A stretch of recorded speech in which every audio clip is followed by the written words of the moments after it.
MCOM EAFM Previous Compulsory Paper 4th Indian Financial System. Today we are going to understand financial intermediaries in detail. So without any further ado, let's get started. Financial intermediaries and another important component of Indian financial system. By financial intermediaries is meant those institutions which collect a saving from those who save and make available the same to the investors for their use. In other words, these are the institutions which act as middlemen between the lenders and the borrowers.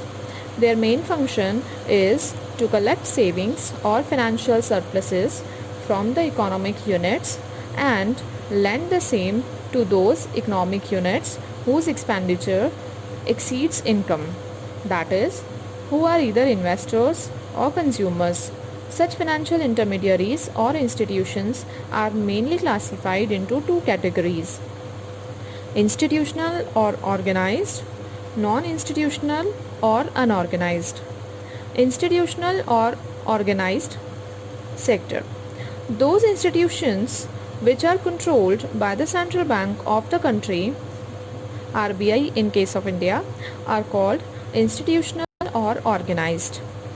These are mainly divided into two parts: banking institutions and non-banking financial intermediaries. Banking institutions. Bank is an institution that accepts deposits from the public, mobilizes their savings and keeps the same under its custody. These deposits are withdrawable by check. It lends money to those who need it and also performs diverse agency functions. It also creates credit.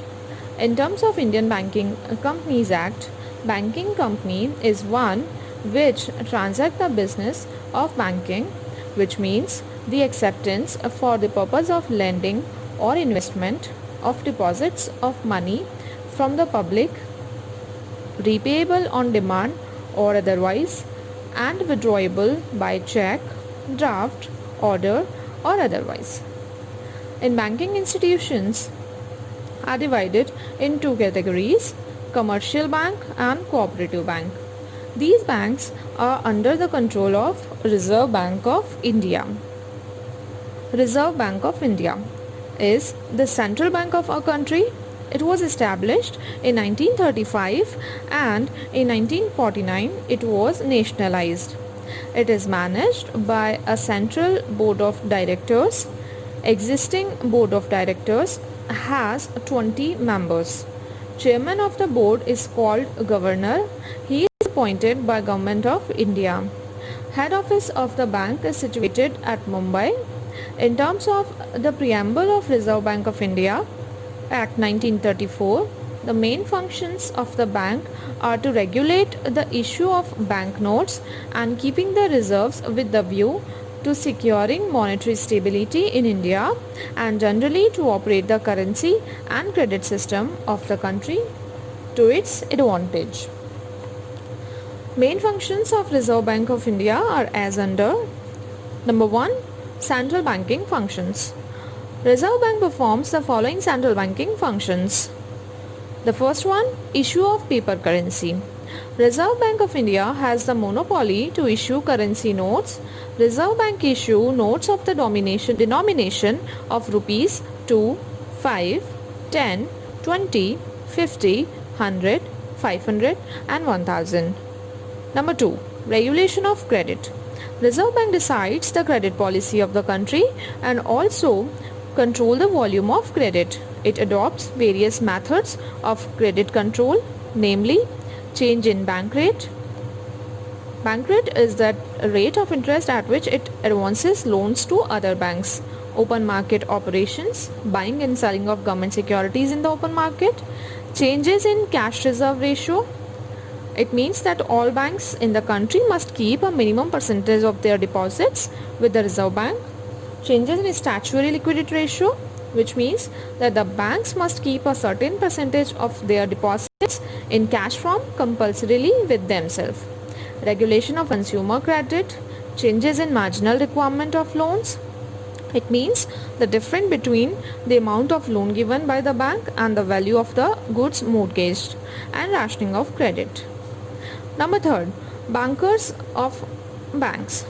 When need be, banks borrow from the RBI.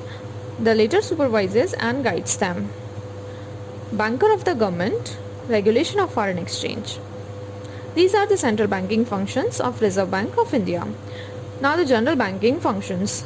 Reserve Bank also performs the following general banking functions as well: to accept deposits. Reserve Bank accept deposits from the government as well as private individuals. How it does not pay any interest thereon. Number 2, to deal in bills. Number 3, lending of money. Reserve Bank advances short-term loans to the government and other banks. Reserve Bank is the central bank of India. In conformity with the policy of the government, it controls the entire banking system of the country and formulates as well as regulate monetary policy of the country. Commercial banks.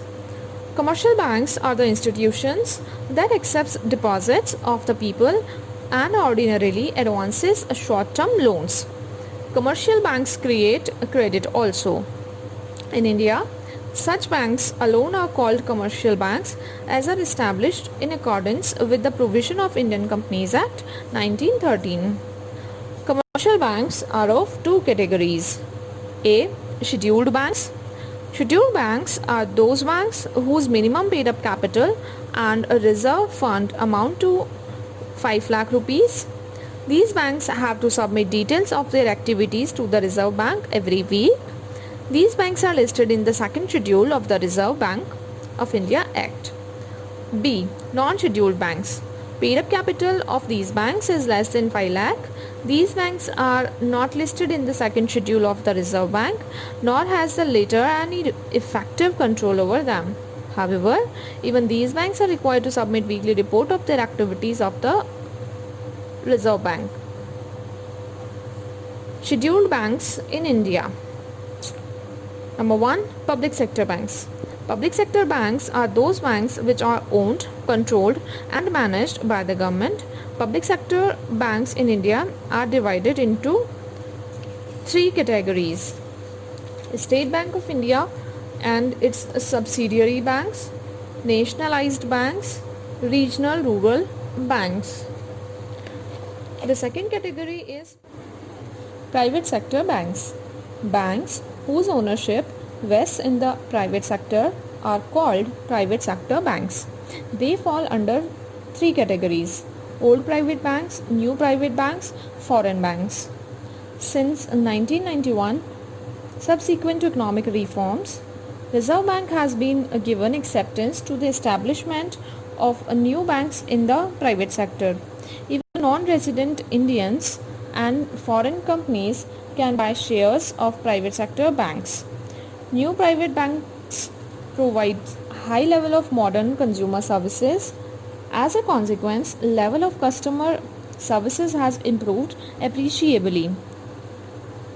At the end of March 2010, out of 21 private banks, 14 are old private banks and 7 are new private banks. Foreign banks are those banks whose headquarters is situated in foreign countries.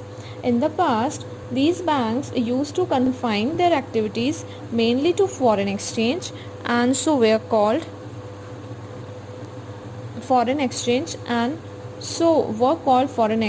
banks. Presently, they are called foreign banks. They now perform all sorts of banking functions. Cooperative banks. Cooperative banks constitute an important form of organized banking sector.